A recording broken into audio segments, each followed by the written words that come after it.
Donald Trump's got a new talking point out there right now. Jobs, not mobs. And he's been testing that out ahead of the midterms here because he says that Republicans are the party of jobs, Democrats are the party of mobs. Right now, we have right-wing media outlets and Republican politicians telling us that Democrats are horrible, violent, angry people who are going to come beat you up, mow you down, bang on your business's doors, bang on the doors of the Supreme Court. They're going to hurt you, basically, because Democrats are so damn dangerous. And these are the same Democrats who just, I don't know, maybe a month ago, were delicate little snowflakes that needed their own safe space because the world was just so scary to them. But now, we have all turned into superheroes that are out there just waiting to pound the crap out of any Republican we happen to come across while walking down the street. So my question is this: which is it, Republicans? Are we whiny little snowflakes that need to be protected from everything the world has to offer? Or are we these violent Hulk-like creatures just waiting for the chance to smash in the head of a Republican? Because your talking points at this point, like most times, actually conflict with one another. We can't be both snowflakes and violent mobs. Do you see how those two don't reconcile together? What's really terrifying to you Republicans is the fact that people in this country are now willing to stand up to you. Hell, they're even standing up to some Democrats they don't like because too often they vote in the interest of corporations instead of the American public. But Republicans are terrified. They're the sad little snowflakes who don't want to be bothered, the people who need a safe space because they can't even go sit and eat an apple pie in a restaurant without somebody yelling at them because all the Republican tried to do was take away their health care, like any decent American would do. And now this person's saying I'm mean.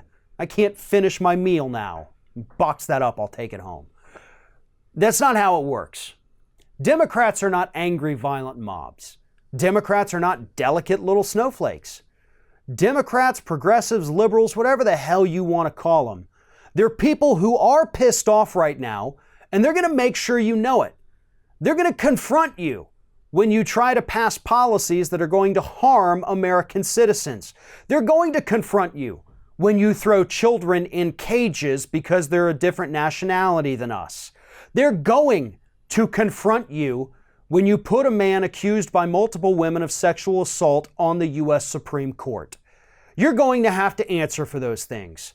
And if you won't answer while sitting in a restaurant trying to eat a cheeseburger, then you're damn sure going to answer this year in the midterms. And if you're one of the lucky few that's not up for re-election, then you'll answer in the next election. Because they're not forgetting. I don't always approve of some of the tactics, banging on the U.S. Supreme Court door. That was unnecessary. That wasn't going to change anything. But making these people uncomfortable, confronting them on the street, in a restaurant, in the airport, they need that. They need to understand that people aren't happy.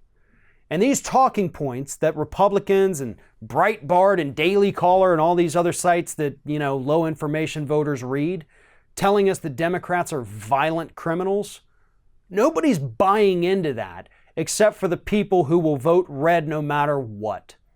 The average person out there, the independent voters, they see what's going on, they understand the anger, and they're not buying into these Republican talking points that a Democrat's going to sneak up behind them and slit their throat one day.